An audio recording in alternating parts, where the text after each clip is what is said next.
Yep, that's exactly right. And I'll tell you right now, if Shio mentioned yesterday it was like a 5-lane highway, well, this is Europe. This is the Autobahn. We are cruising through the competition already in game number 3, as these players have been playing so fast-paced, so incredibly aggressive in early game on a sole house, fighting a 1 versus 1. I like the shakeup from Castro. He's kind of recognizing, hey, it's not working for me. Let me play early on. It's going to be a pickaxe fight to start things off. Advantage right now in favor of Castro. No way we're getting a little grief action happening up here. I like that he's playing a flex drop there. Why risk your tournament odds, your grand finals against Mongrel and Hardfine when you can just come over here and find yourself a free elimination? That's how it's going to kick it off. As we're hopping over to some more fights here between Wakey and Snazzy, and Wakey also finds one for free in the air. Some interesting resources that he's committing to the fight. Like we said, now the material count also down. This is huge. He needs that, and yes, he gets the big tag, but he needs more. He has to conclude this fight ASAP. There's more players already pushing in, and there it is, the crash pad into the box. The first whiff, though, no! Savage needs this, and yes, he is going to connect afterwards, but oh my gosh, that was so close. Wow. Crazy finish. That would have been so sad for Mr. Savage because he kept getting so many tags. He's done so much damage and hasn't gotten the elim. Finally, he gets the one on Ryasser. Meanwhile, we did see Letwick got taken out by the hands of Wolfies. Y'all know what Wolfies is capable of.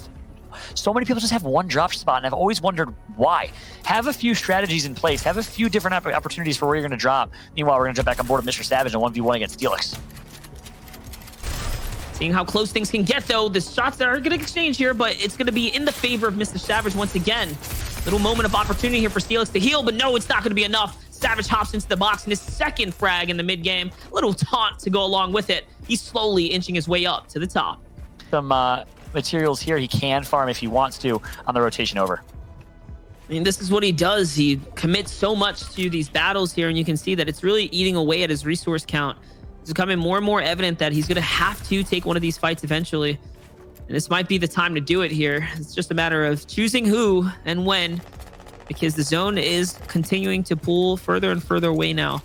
Only 17 builds, not a lot to even make this rotate, let alone park up into the next zone. A little bit of resource gathering right now as he's looking around here. There are players already on the move, so possibly looking to recycle the rotate here. If there's someone nearby, it's Rax once again, who on the opposite end of it, right? Rax has completely maxed material because he caught an impact frag. He found some loot. Wolfie's trying to gather intel, make sure this catacomb's nice and clear. Like I said, he can move his way to the loot, be pretty nice for him. Yeah, one player we just saw get eliminated is Kami from Poland. Kami with a good showing yesterday. I haven't seen a lot of Kami in this game so far, but he gets eliminated in this late game here. On board with Anas now, our winner from the last game. As Anas currently sitting in a pretty good, favorable position in the ring. He needs to, of course, be careful for his 6, but he can maybe get some tags with an AR across range if he chooses to do so. With some good edits here, he should be able to get some free shots. Yeah, he's actually only rocking the compact SMG for long range. Quite an interesting loadout. Oh, yeah, you're right. Yeah, you think about where he positioned himself, too. Like, up on height, you think he'd have an AR to back him up, but no, looking like a Tfue loadout, where Tfue will tend to just rock an SMG over the AR or an hunting rifle in some instances for long ranges. So quite interesting. Cool.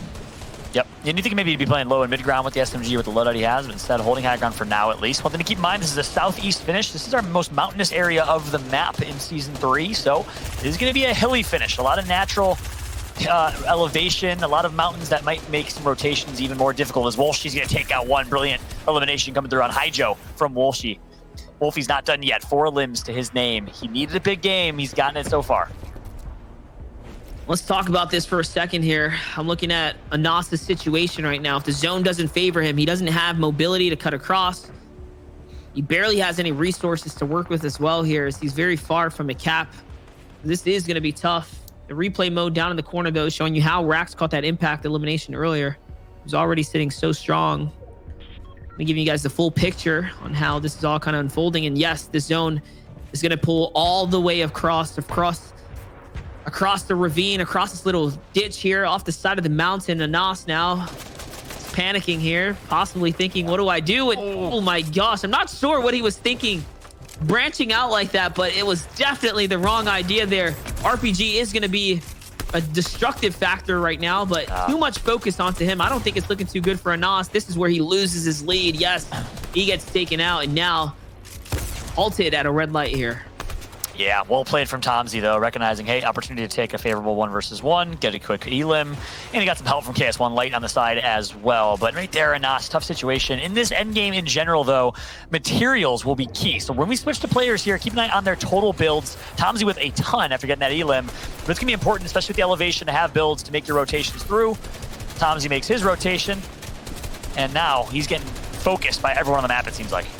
It's crazy because the Nas falls to basically Tomzy, giving him the focus point there. And Tomzy had all the rotates that he needed. So if he would have just waited a little longer, Tomzy would have set up these rotations successfully for him with the launch pad here. But Tomzy's parked out in front of so many enemies and he is just getting targeted here.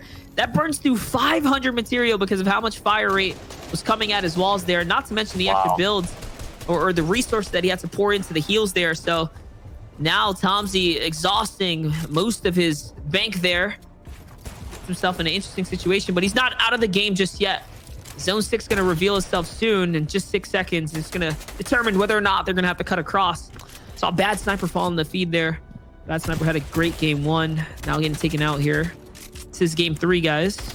Yeah, Benji Fishy, Castry still alive. Devour Waze, who we saw, had a nice game with High Ground, playing High Ground yesterday. Keep in mind, High Ground's still so important in current meta. You know, we know that tried and true High Ground meta, we've seen people like Bizzles, Dayton, North America do such a good job of for such a long time. Stays consistent, one of the most consistent pieces of meta. So expect these players to try and maintain Ultimate High Ground if you can, as we're now on board with Tomzy, but we still see Flick, Waze, so many people still alive in this one. Kinzel, Vortexters, who played, I believe, over in Lazy Lake with Benji Fishy, still here.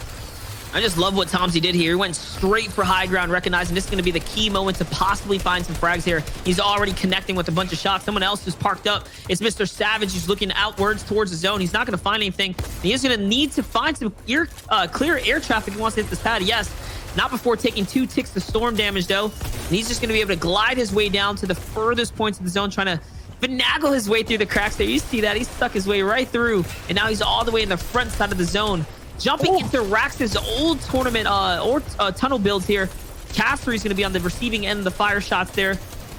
Now we just have all kinds of action. 2 different perspectives, though. Tomzy way up in the heights area, branching straight out, and Mr. Savage down in the low here, cutting its way through retail right now. Yeah, Mr. Savage has been trioing with Benji and Lecce from Germany. We all know what he's capable of, and a brilliant rotation coming through from him. That's exactly how you want to play it. Play the edge of the circle, and then turn around, fire off, and get as many elims as you can. Meanwhile, a couple people elim. Diox is one of them at the top of our screen. Mr. Savage picks up 1 on the member of MCES. Chili gets taken out. Tomzy going to get yet another. KS1 Light, another elim for him as well, as that Tomzy KS1 Light rotation's coming through. And there it is. Tomzy actually lands in the box off the crash pad and finds himself Kinzel right there. A huge elimination. And now things are really cooking up, guys. Top 20. And we're approaching this end game here. I'm seeing Artur, Castry, and another end game right now. Toos making it all the way through this far. Wakey as well in this game. Things are really heating up as Mr. Savage now playing the low ground again. Still keeping it up. And now Tomzy's going to find his way down to the low ground as well. Will we see another cross of paths here? It's going to be the question now. 15 players remain in this lobby. It is stacked with big names like Mr. Savage, Wakey, and a few others. Castry gets eliminated by Scrib, and Mr. Savage does get another pick. That's going to be 4 elims for him. Down to 40 builds, so he's in a pretty healthy spot here. Good math. Has a crash pad as well for some rotations, or if he wants to force a box fight. And he's going to get another elim. Huge plays with the purple tactical shotgun. He opts to drop his charge shotgun for attack, and it's been paid off here. 1v1 against Tomzy. This is huge. Yes. And he's going to connect yet again. 6 elims. He's not done yet. Unfortunately, gets blown into the storm, but it's okay. He'll be able to recoup. All right, he's still in this to win it, though. 6 players remaining. Wakey's actually going to fall to the storm there. Unfortunately, Savage did not tag him in time. It could have been a free elim. He's going to go ahead and reload that shotgun right there. And now Savage is in the game here. 5 players remaining. Flick is going to get taken out, though, by Rax, who jumps down with a big drop kick from height. And now we see with the wide shot here, it's Noah who's on high ground here. This is his game to win. Mr. Savage is hanging out in the low ground right now. 180 points for him. He is very well on a consistent track right now, looking so good and so strong. The player up above, though, is going to go ahead and crash pad out here, Fallout. It's Noah, though, who's still giving a run for height. Yeah, but look how many builds he has. This is where we said it. Builds are going to be so crucial because he's going to have to go up top. He's going to get a crash pad into the face here as Mr. Savage gets an elim. But in the end, it will be our no-name player here. So not Noah, I don't believe, or it may have been Noah. Mr. Savage on top right now. He actually finished game 3 with 7 eliminations, putting him above even the players that have victory royales. Of course, taking that